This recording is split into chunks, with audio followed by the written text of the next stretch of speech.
Merrill, the mainstay, is back, and Mike Hazen might have just pulled off the heist of the century. We're talking about it in 30 seconds. Don't you go anywhere.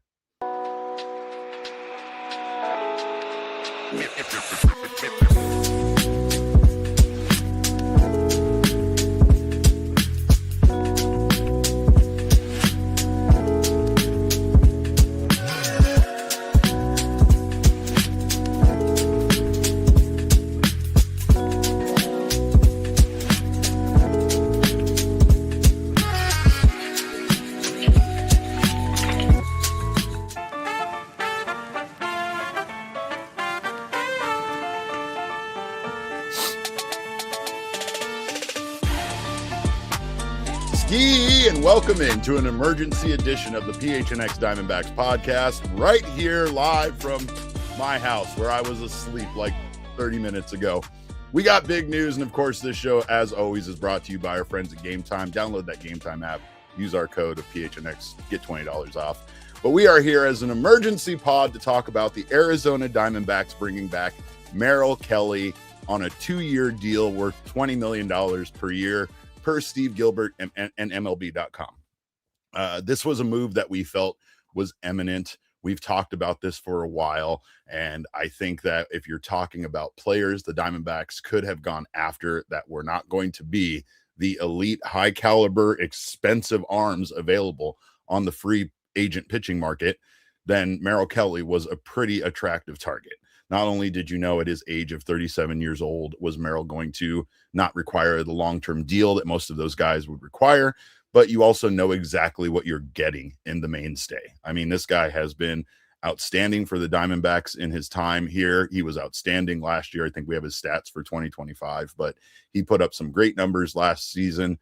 And, you know, again, those numbers were mostly for the Arizona Diamondbacks here. He put up in 128 2/3 innings, a 3.22 ERA, a 3.58 FIP, 3.18 strikeouts per walk, and 2.9 WAR. If I didn't put Merrill Kelly's name to these stats, most of you would have been drooling over this anonymous person, as long as I probably also kept his age out of it.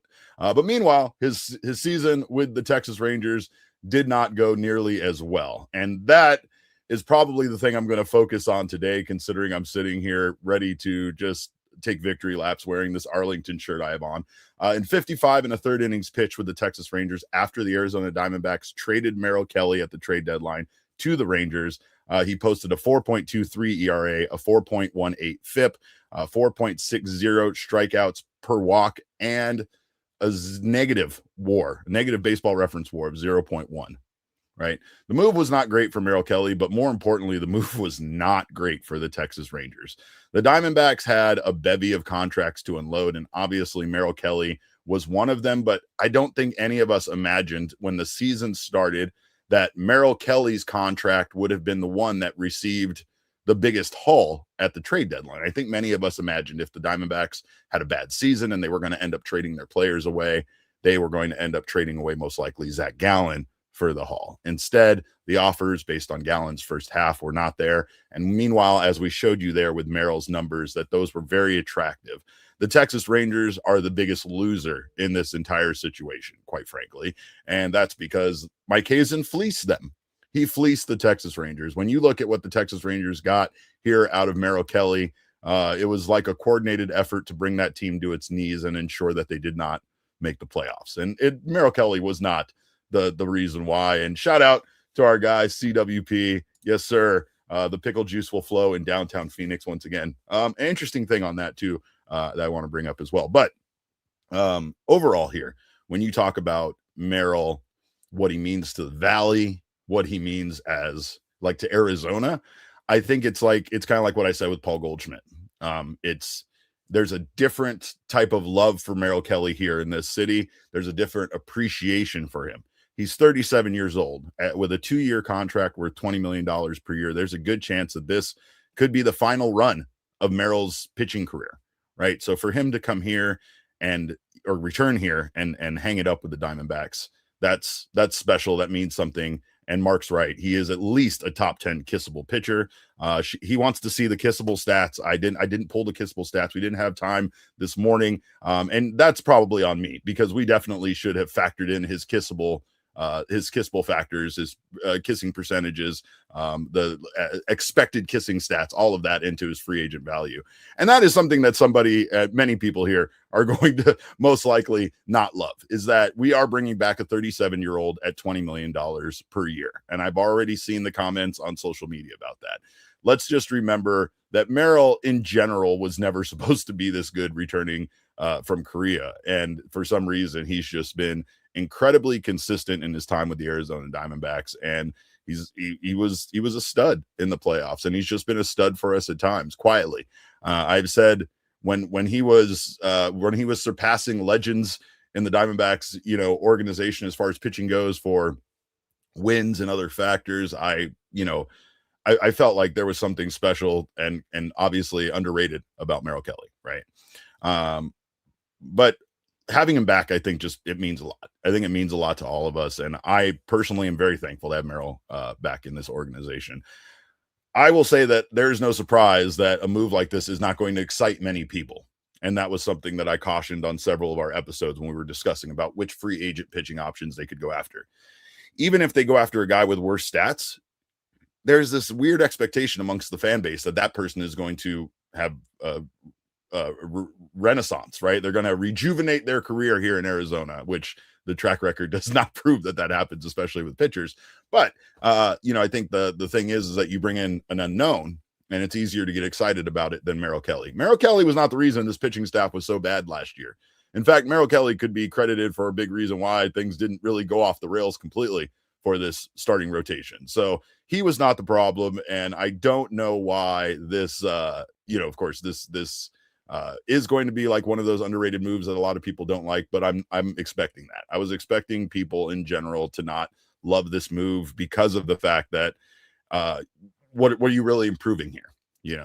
Again, though, I will reiterate that Merrill Kelly was not the problem with this pitching staff. So having him return is a blessing and something that is going to make this team better. Is it enough to make them competitive with Michael Soroka as a back end starter and Brandon Pfaadt and Eduardo Rodriguez in the middle? I have no idea. I like the idea of them bringing in this new assistant GM, Jeremy Blake, who has specialized in, pitching development in Pittsburgh, has a track record there of pitchers being better. So I think you can feel a little optimism about the pitching staff that's here, that is here, getting better.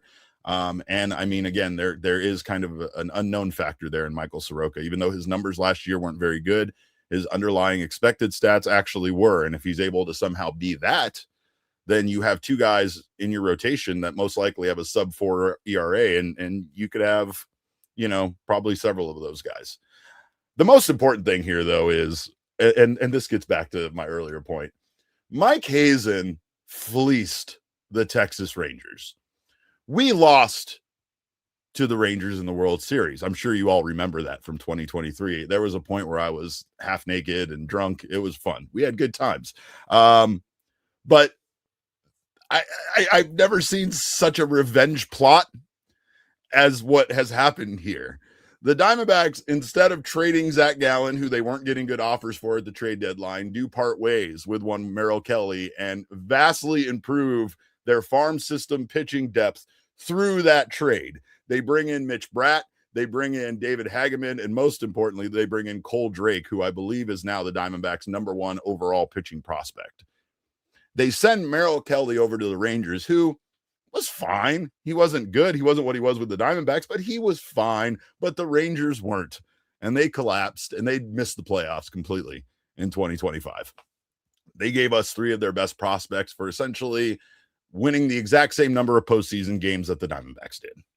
And now, like a good double agent, here Merrill Kelly, now that the assignment is over, now that the JOB is done, Merrill Kelly returns home and says, "Mission accomplished, sir," to Mike Hazen. So couldn't be more thrilled about the way that trade went down. And if there was I couldn't think of a better team to do it to. Maybe the Dodgers, but the Dodgers would just recover from it and be better for some reason. Merrill Kelly would have gone over there and posted a 2.5 ERA and signed a 5-year extension with deferral payments through 2048. But instead, we got this scenario, and this is great. This is great for sure. Appreciate all of you guys for being here early morning in this chat with me. I know my internet isn't always cooperating with me, but AZ Catch G, appreciate you being here. Thanks for the update. I'm interested to see what you guys think. Is $20 million a year for Merrill Kelly too much? I knew that was going to be the neighborhood. I thought it would be maybe a little bit cheaper than that. Maybe we would get Merrill Kelly more for like $35 million for 2 years, but the extra $5 million does not really bother me. It is a product of the market and is a necessity in order for the Diamondbacks to fill out their starting pitching rotation. The biggest thing about this trade, though, is this is Ketel Marte's best friend. Merrill Kelly is back. Ketel Marte's best friend is home. And now we can just literally put to bed these rumors like it's Christmas Eve. We can tuck the trade rumors about Ketel Marte into bed. Then we know we're going to sneak out later and try to sneak a peek at Santa, but we can put these trade rumors to bed. The Diamondbacks and Mike Hazen have already refuted them. They've already tried to, I guess, do everything except, like I said on yesterday's show, openly say that, you know, that they are not trading Ketel Marte, right? We said that about Tarek Skubal. It would be easy to shut down those rumors by saying we're not trading him. It would be just as easy for Mike Hazen to say we're not trading Ketel Marte. However, there have been interviews with Mike. Obviously, he has given his thoughts on it quite a bit, including kind of being a little bit baffled by why this is different than any year, because he gets calls, apparently, according to him, on Ketel every year. But the other thing is Mike was asked at one point if the Diamondbacks were able to acquire starting pitching without trading Ketel Marte and fill their starting rotation, which now they have 5 starting pitchers, believe it or not, that would definitely decrease the likelihood of a Ketel Marte trade. The Diamondbacks are not trying to go out there and upgrade Marte for other position players, and they don't really need that badly. There are a lot of places they would love to upgrade, and there are a lot of great players available out there. I'm not trying to say that the Diamondbacks can't get better. I'm also not saying that I feel like this makes the Diamondbacks a competitive team with a team like the Dodgers, who just added Edwin Diaz as their closer this offseason. What I do feel like is this is a complete team with solid pieces that, you know, I feel like a good GM builds. These are pieces that are have a risk attached to them. Yes, they are not the flashiest guys out there available, but if the Diamondbacks are able to now use the remaining funds that they have, the remaining financial flexibility to still add a Pete Fairbanks to their bullpen and still perhaps add a Paul Goldschmidt over at first base, it's hard not to feel like this offseason was shockingly complete, right? You're not going to convince a lot of people that they improved this team, and I would have a hard time arguing that they did as well. This has to be like results on the field kind of proving it for this team. And until they go out there and can prove that they get back to that identity they had in 2023, get back to the solid defense that they have been known for, that has been their identity and their calling card. And if this goddamn pitching staff cannot be one of the worst in the league, you feel like this team has a chance to be pretty good. You know, but again, there's none of these signings, a Michael Soroka, bringing back Merrill Kelly, bringing back James McCann, even adding a Paul Goldschmidt and a Pete Fairbanks is not going to be enough to convince anybody that the Diamondbacks are competing with the Dodgers with that particular roster. But again, this team and Torey Lovullo play their best in the underdog role. And I think that's a big reason why Merrill Kelly is such a good fit. Merrill Kelly is a dog. He is an underdog, and this man loves to prove himself. He loves to go out there and he loves to try to have people, you know, underestimate him and again, give a team like what he's given the Diamondbacks, you know, everything like that he has and be as good as he's been. So I don't know. I still think that baseball is one of the best sports to watch because of all the variables and all the different things and how good a bad team can be. Like, nobody expected the Brewers last year to be as good as they were. Who knows what this team can be? They still have some work to do, but I do like this deal. And I do think that there are still some trades in the future. I would not be surprised to still see a Jake McCarthy or an Alec Thomas traded. I would not be surprised to see young prospects like a Ryan Waldschmidt, even though it would break my heart, get traded. But I feel confident now with the addition of Merrill Kelly that we are not going to see Ketel Marte moved, which would have been probably the biggest loss that they could have experienced. One that probably would have devastated this fan base for years to come, to watch Ketel Marte in another jersey be essentially a freaking MVP candidate somewhere else. And yeah, I don't know. Garrett asks, think the Rangers are down to get fleeced again? I don't think it's God's question. I'd throw it out there. I mean, we fleeced the Mariners quite a bit. Maybe the Mariners fleeced us a little bit. I don't know. We have a working relationship with Jerry Dipoto and the Mariners, but I feel like it's far more contentious with the Texas Rangers. So Ryan suggests sending Jake to the Rangers for some barbecue, and I think that's an overpay for Jake. But that's just my feelings on it. That's probably rude to say. It's just the way I feel on it. But we have, like I said, far more moves to make. But Merrill, again, another thing I've talked about is this team lacking like leadership and veteran presence. I feel James McCann brings a ton of that to this team, but I think Merrill absolutely does as well. So I am very much looking forward to Merrill Kelly coming back and returning. And we knew it. The signs were there. He was at a Suns game with Miggy, and the Suns deleted it. Why did the Suns have to delete it? Huh? I'm just curious. Why did they take down a video of Merrill Kelly being there? Maybe because the deal was already done at the time? I don't know, but these are just speculation. I also heard Merrill bought a new house in town, so things felt inevitable. And yeah, I'm telling you, at the end of the day, the Diamondbacks absolutely fleeced the Rangers, and Merrill Kelly comes back here to hopefully help this team bridge the gap between now and the other side of the unknown. The next 2 years are so weird. The next year looked like a disaster for the Diamondbacks, a dumpster fire, probably the worst that you can imagine. And now things are actually looking up. Again, I'm not suggesting that any Diamondbacks fan is going to get pumped about the signings that they've made this offseason until we see those guys perform on the field in 2026. However, I think we can all sleep a little better at night knowing that Mike Hazen went out there, worked his ass off to try to complete this roster and give this team a chance to win. And honestly, bring back a guy that we all kind of love, right? So none biased whale says who gets pushed out when he does come back. See, that's a very interesting thing for me. Michael Soroka obviously does have bullpen experience and kind of is he's the last man in, right? I feel like there's a good chance based on his introductory interview and some other things I've heard that he would be fine with accepting whatever role he is asked of. However, the beautiful part about this team for a player like Michael Soroka is that the opportunity is wide open. There's no guarantees. Nobody is guaranteed to not end up in the bullpen. No one is guaranteed to not be cut from this team. No one is guaranteed anything. It's all performance based. And again, if he goes out there and posts a sub-4 ERA and is a surprisingly good addition to this roster, then even he's not the one that's going to be put out, right? Like there's a competition now here within the starting rotation, knowing that, as you said, who gets pushed back at when Corbin Burnes comes back? Well, you have to work for it, because every man in that starting rotation is going to know that somebody is going to get pushed out when Corbin Burnes comes back.